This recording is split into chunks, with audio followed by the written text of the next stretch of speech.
Hello students, continuing with the lecture series on life process. Today we study nutrition in human beings. Now, human beings follow the Holozoic and heterotrophic mode of nutrition.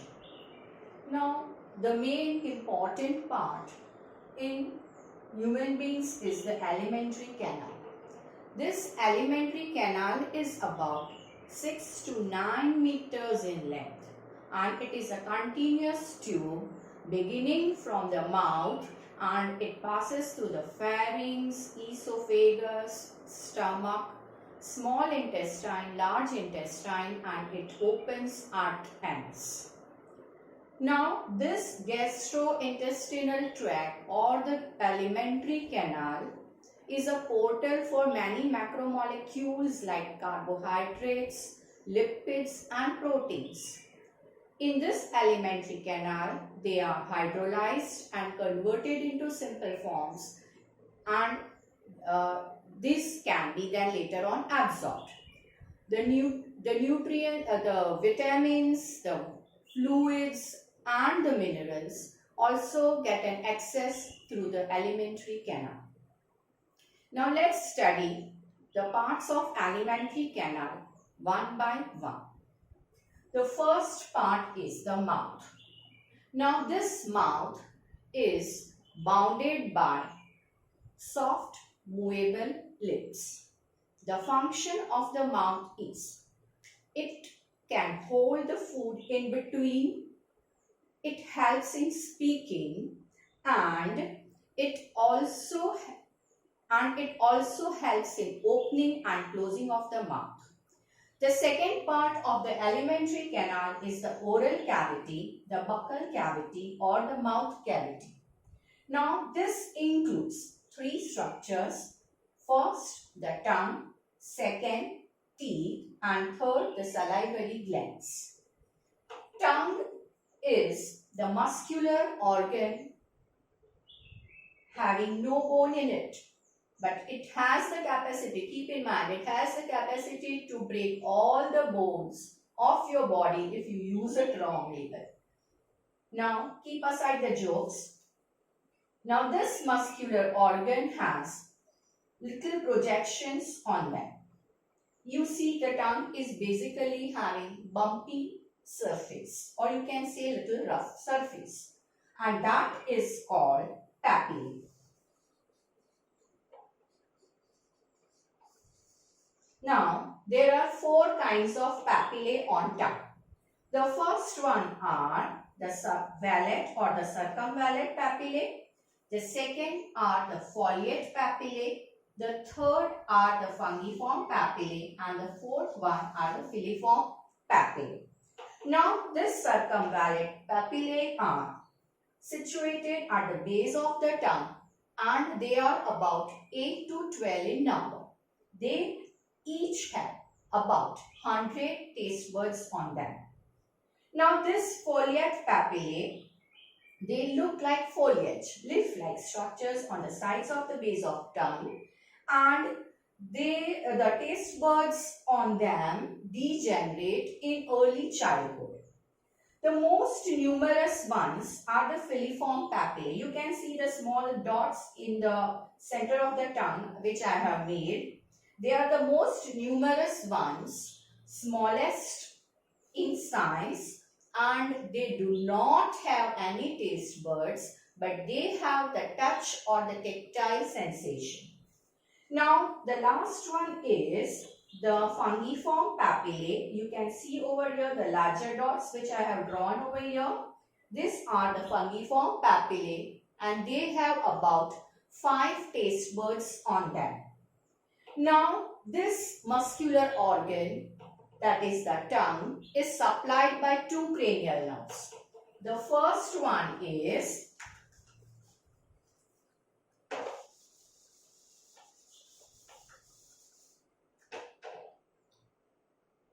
the facial nerve, that is the 7th nerve, and the glossopharyngeal nerve.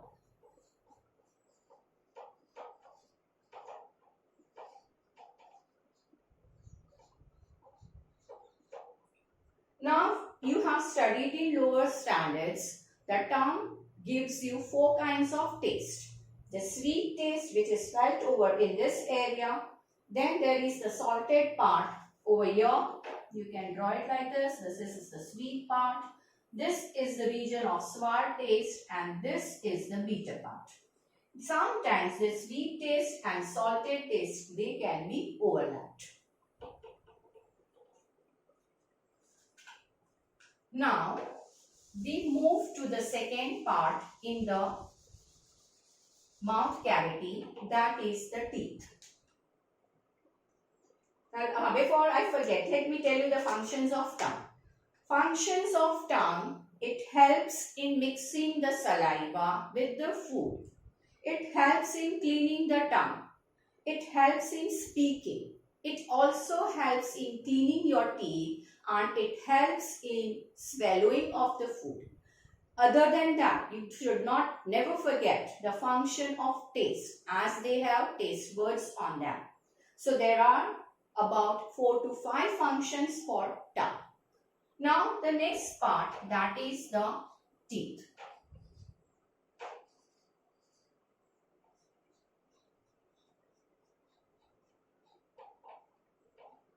Now first of all, let me teach you the structure of tooth.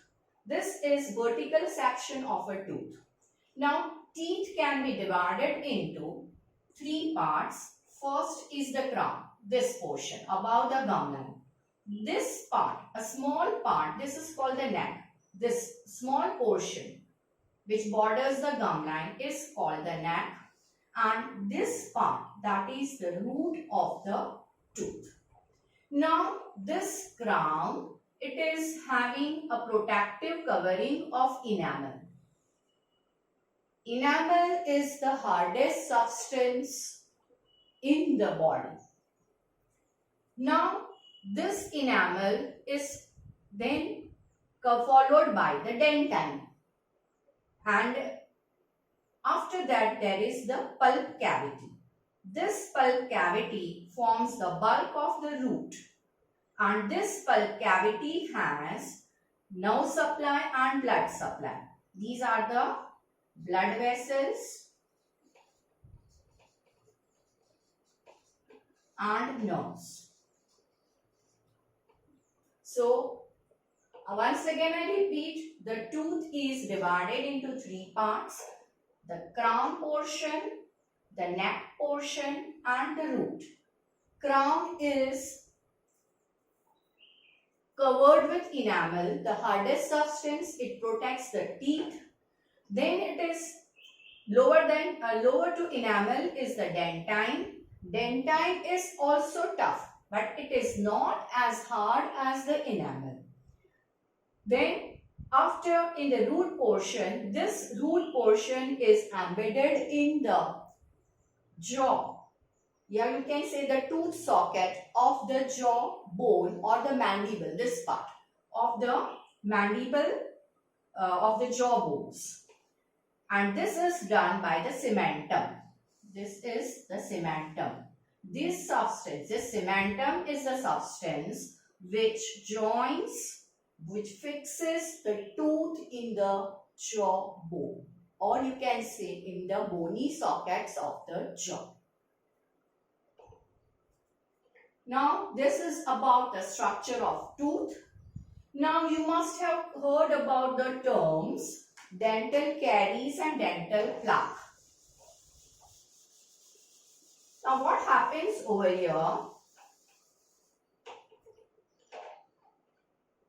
Dental caries, that is the first, and another is the dental plaque.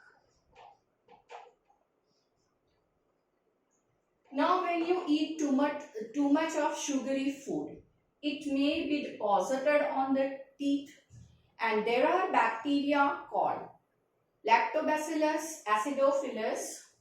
I write down the name, Lactobacillus acidophilus and Streptococcus newtons.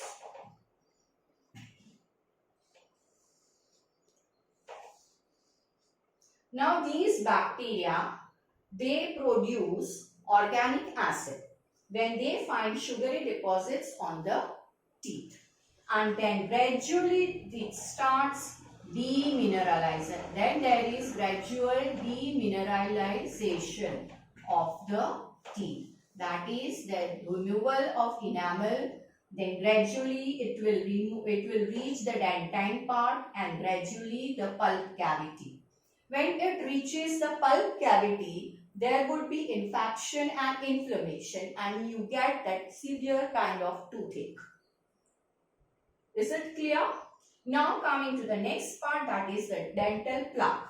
Now this dental plaque means it is a mass of bacterial cells together with the food particles which stick on the teeth. And this will prevent the salivary juice to neutralize the acid secreted by the bacteria. And this is called the dental plaque. Now we take up the kinds, what is the dentition pattern in human. Now what do you mean by the word dentition? It is the arrangement of teeth in human beings. It is the arrangement of teeth in the jaw in any organism. Now human beings have, first they have thecodont kind of dentition. Now thecodont means the teeth are embedded in the bony socket of the jaws. So that is thecodont. Second is heterodont. Heterodont means humans have variety of teeth. You have studied that in lower standard. Teeth like, first incisors, second canines, third premolars, fourth molars. Now taking function of each. Incisors, it helps in biting. You know, whenever you eat an apple, you give a bite like this, and that is done by incisors. That is the function, biting. Second is canine. This helps in tearing of food like this, and these two helps in grinding and crushing of food. Okay. Now we move to the third characteristics, that is called diphyodont.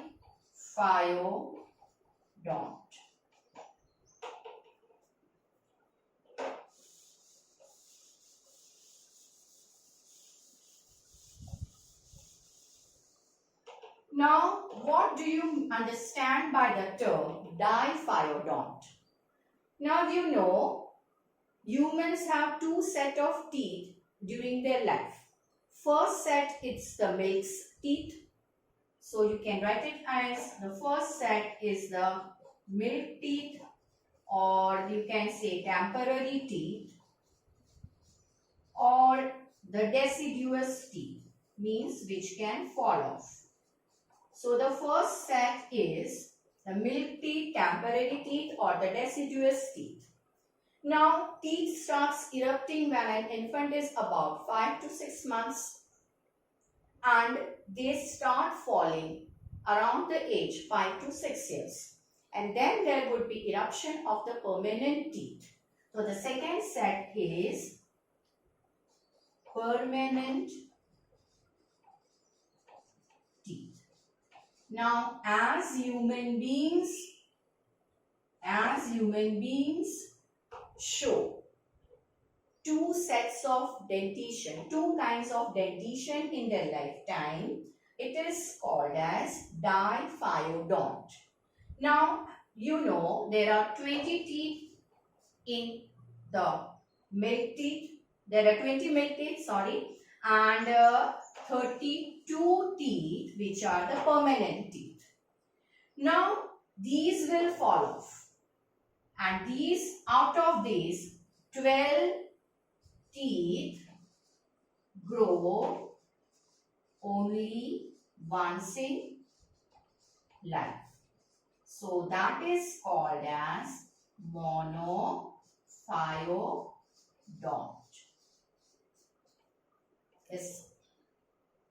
So I repeat here again, human dentition is thecodont, heterodont and diphyodont. Thecodont means teeth which are embedded in the bony sockets of the jaw. Heterodont means humans have four kinds of teeth, the incisor, canines, premolars and molars. And diphyodont, depending on the appearance of teeth in life. Now there is something called dental formula. Now let's see that.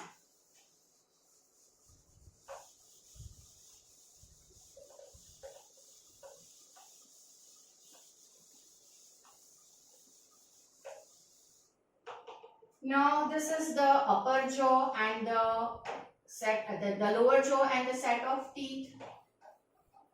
The upper jaw and the teeth over here like this. Now when you divide it into half of the upper jaw and half of the lower jaw, means you have divided actually the quadrants to 4 quadrants. So how do we write? Incisors, canines, premolars and molars. The dental formula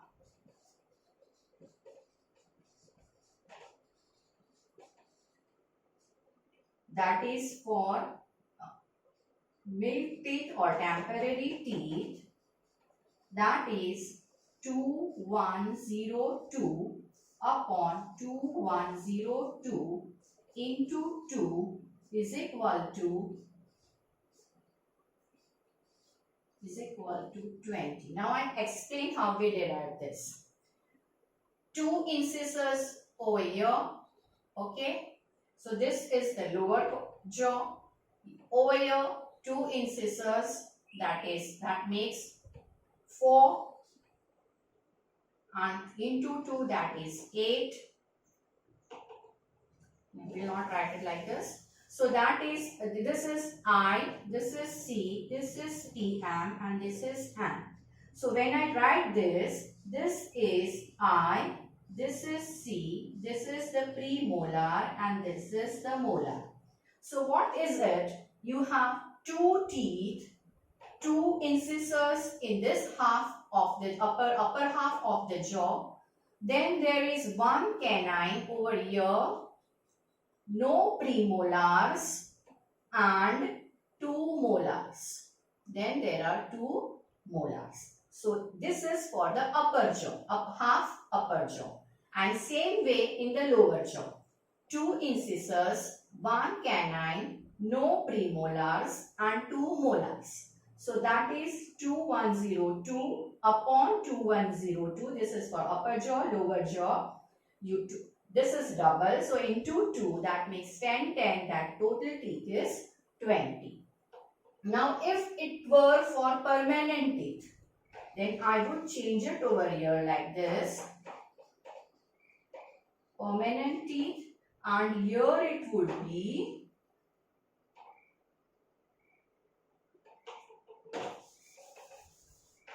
2, 1, 2, 3, 2, 1, 2, 3, that is 16, 16, and that total makes up 32 teeth. 2 incisors, 1 canine, 2 premolars and 3 molars. This includes even the wisdom tooth. Okay, so that is the dental formula. You can see it over here. 2 into 2, 4, 4 and 2, 6, 6 and again 4, 10, 10 and 6, 60. So the same way in the lower jaw, and that makes up 32. So that's all regarding the teeth. Now we move to the third part of the mouth, that is the salivary glands.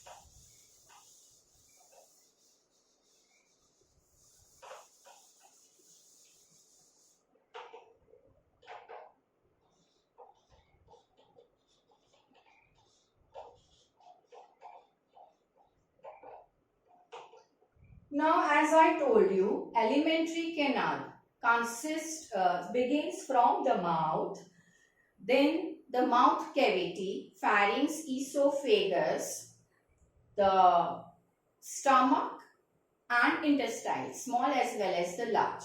But there are some organs which helps in digestion, but they are not actually part of the alimentary canal.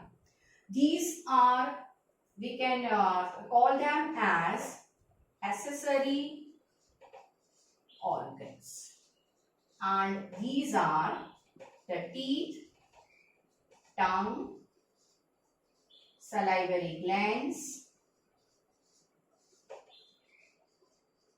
liver and pancreas.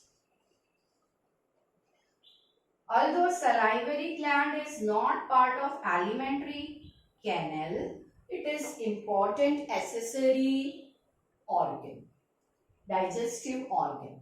Now there are 3 pairs of salivary glands. I name them. The first one is the parotid gland, which is the largest gland out of the 3. Okay, and it releases its secretion, that is the salivary juice, through Stenson's duct. Now this location, if we say, it is in front and below the ears. Okay. Parotid glands, they are 2 in number, found in front and below the ears, and the salivary juice made in this gland is sent through the Stenson's duct. Now the next gland is the submaxillary or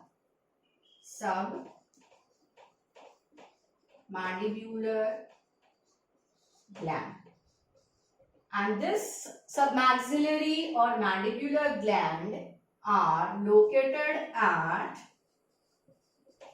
the angle of mandible over here. Now the juice is transported through Wharton's duct into the mouth, and the opening of the duct is in front of lower incisors, lower central incisors over here. So that is the submaxillary or the submandibular gland. It is located at the angle over here, at the angle of the mandible. The juice, the salivary juice or the saliva that is formed in it is transported or secreted via the Wharton's duct. Now the third duct is sublingual. sublingual gland. Now this is located below the tongue, and the saliva is sent via duct of venous, and this is the smallest salivary gland. Okay. Now I would like to mention over here. Now this parotid gland, it can be attacked by a virus called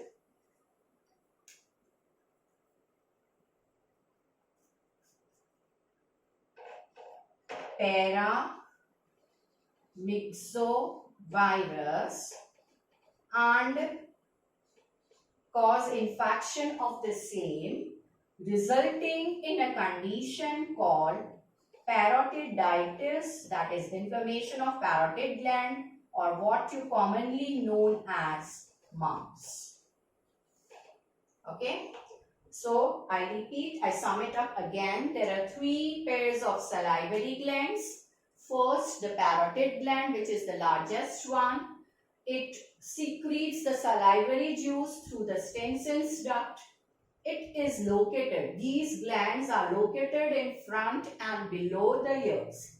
The submaxillary or the submandibular gland, this are located at the angle of mandible, and it secretes its juice through the Barton's duct.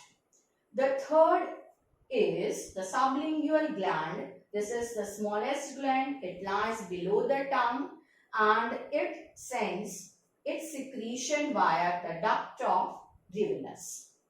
So that is regarding the salivary glands. Now the secretion that is sent by the salivary gland is called the saliva or the salivary juice. Now let's see what salivary juice constitutes of.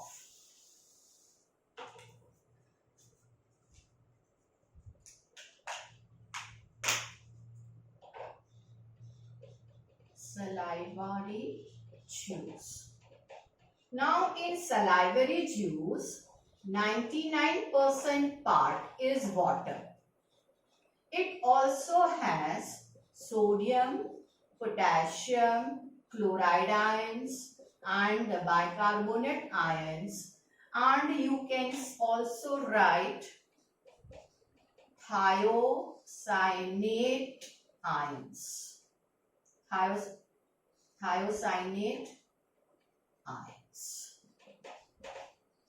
Okay. Water, sodium, potassium, chloride, bicarbonate ions, thiocyanate ions. Other than that, more important for us is to remember the enzymes which are found in them. There are two enzymes. First one is the salivary amylase or tyrine, and the second is lysozyme.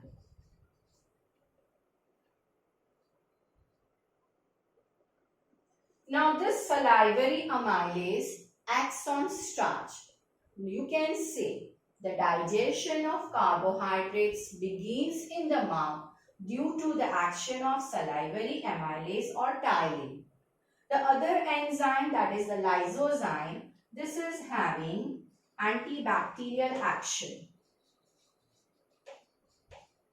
Now let's see the pH of salivary juice. The pH is about 6.8 and the secretion is about 1 to 1.5 liter per day.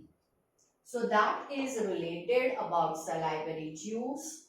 What is it? The components of salivary juice? 99% of it is water, sodium ion, potassium, chloride ion, bicarbonate ion, thiocyanate ions.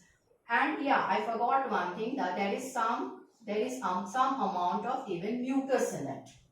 Now there are enzymes like salivary enzyme, amylase, lysozyme, and the pH of salivary juice is 6.8, and the amount that is secreted, total secretion per day, that is 1 to 1.5 liter per day.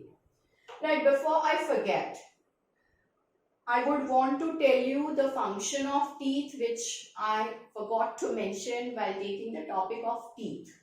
Now, teeth basically helps in grinding and crushing of the food, and this is called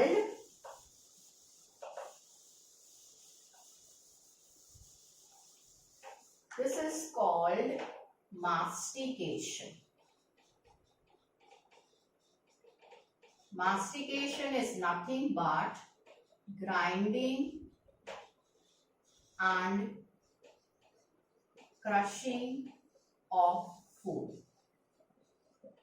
Now, this food is actually then mixed with saliva with the help of tongue, and that forms the bolus.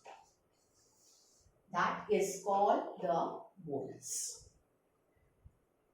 Now, this bolus, with the help of tongue, it is swallowed, and the swallowing action in biology is called as deglutition.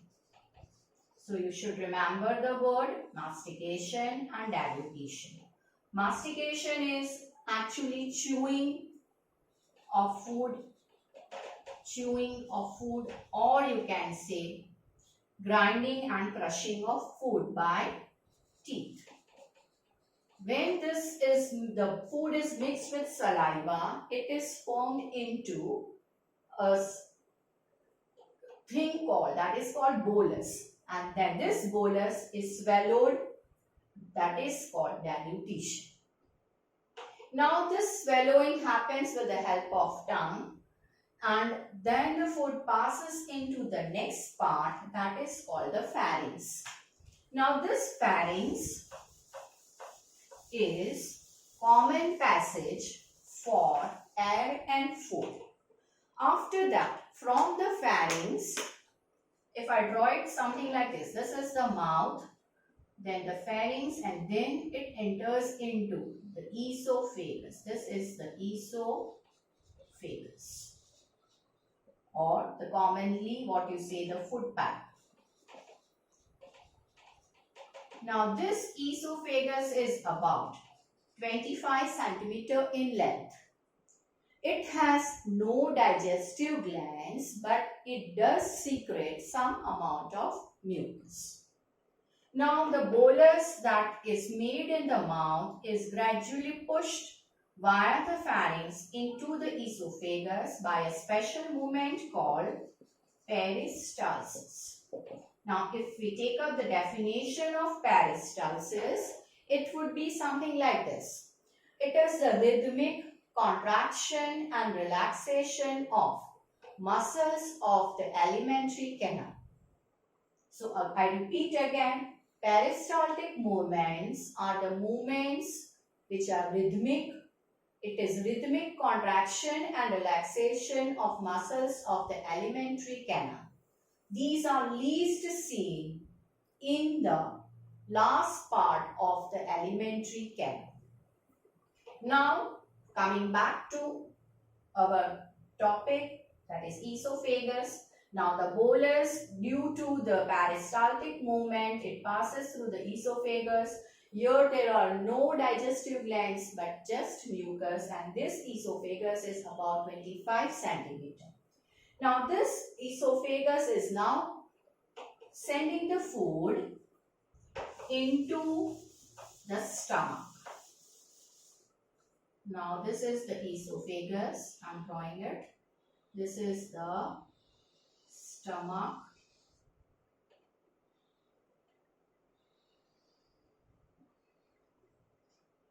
So, we again write down esophagus,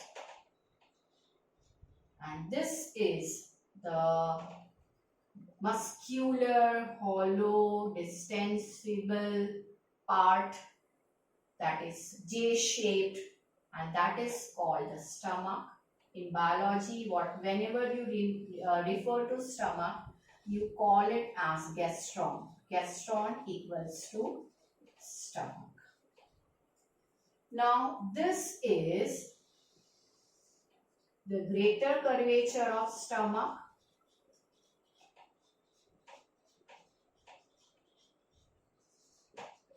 and this is the lesser curvature.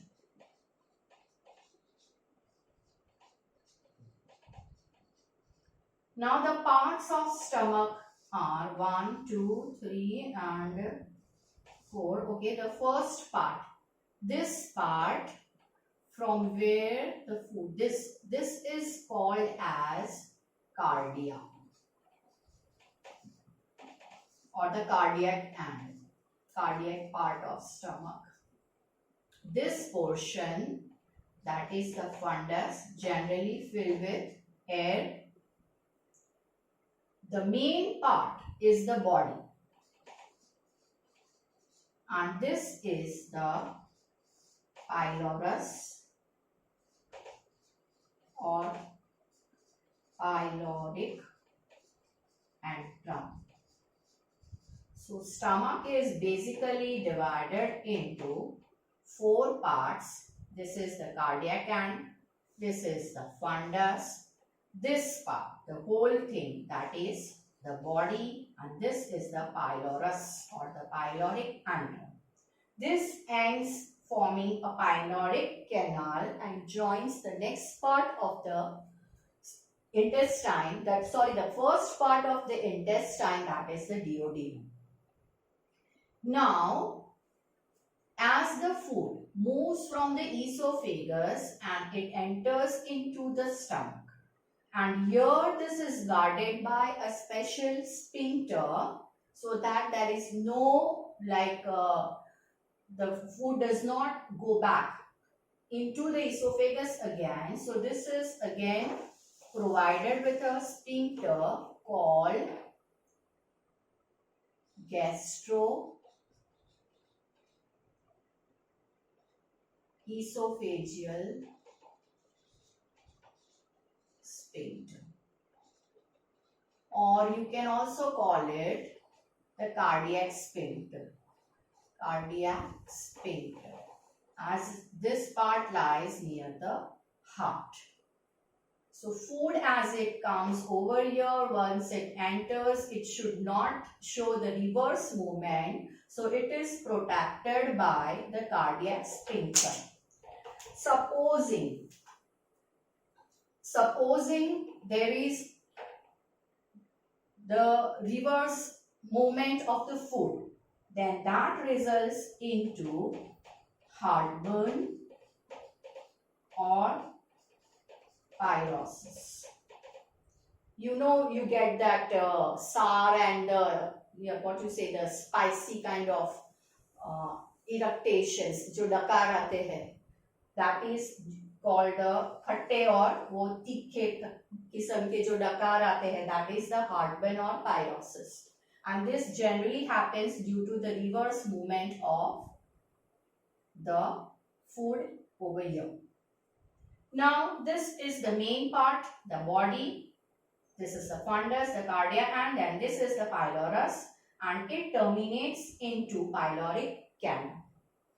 Now this stomach is having numerous gastric glands, and it helps in making the gastric juice.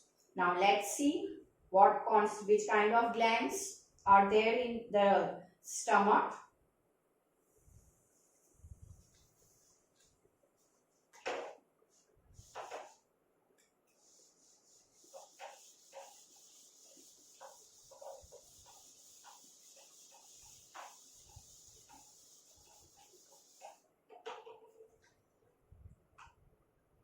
Now you have, first of all, the oxyntic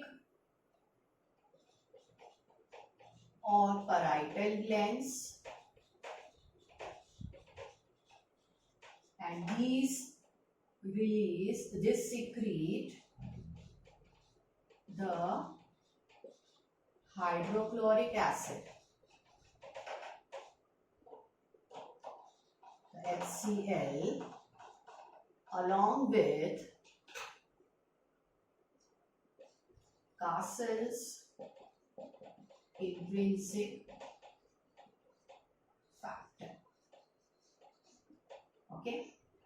Now the second kind of glands are the goblet or the mucus glands, which secrete the mucus, and this mucus helps in protecting the inner lining of the stomach from excoriation due to the hydrochloric acid. Now the third is the chief or the peptic or the zymogenic glands, and these secretes the proenzymes. First is pepsinogen and second is prorenin. Remember, it is double N, prorenin. Otherwise, we have another word, renin, in biology also. So, please keep in mind this has 2N in it, as such 3. Now, the glands, the gastric glands are the oxyntic or the parietal glands which secrete the HCl and the Castle's intrinsic factor. There are the another glands which are the goblet and mucus glands secreting mucus, the chief, peptic and zymogenic glands which secrete the proenzymes pepsinogen and prorenin. Now these proenzymes will only be activated when they get acidic pH, when the pH is acidic. And then they will be converted into active enzyme called pepsin and renin. But this renin is absent in human adults. It is only found in infants. Now we take up what forms the gastric juice. Now the secretion of all this glands forms the gastric juice. Now gastric juice has secretions from all these glands. The pH is about 1.5 to 2.5. The amount that is secreted per day is 2 to 3 liters per day. Now in gastric juice there is the HCl, the mucus and enzymes. Other than pepsin, enzymes, pepsin, renin, there is a little amount of gastric amylase and gastric lipase. Now I would like to tell you the digestion in human beings is aided by biocatalysts. Now what are biocatalysts? Biocatalysts are nothing, they are the enzymes. They hasten up the rate of reaction and actually they do not take part in the reaction but simply increases the rate of reaction. So these are the enzymes which are also called as the biocatalysts. You must have used catalyst in chemistry, the commonest one, molybdenum, platinum, nickel, etc. What you have seen over there, in their presence increases the rate of reaction, but as such they do not take part in the reaction. So their presence in biology, the catalysts are called as the biocatalysts and the biocatalysts are the enzymes. in gastric juice, we have the proenzymes. Proenzymes means the inactivated enzymes which can be only activated in presence of proper acidic or alkaline medium. For activation of propepsinogen and prorenin, we need the acidic medium, and that would be provided by the HCl secreted in the gastric juice.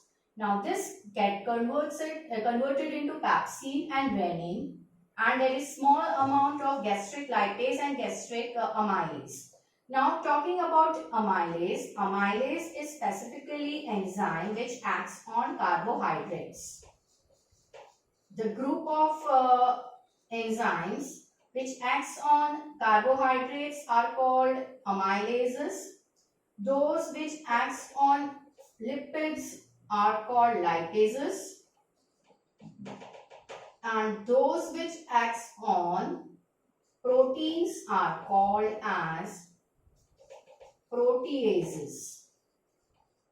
I would want to mention another, that is, you know, the nucleic acids, the RNA and the DNA.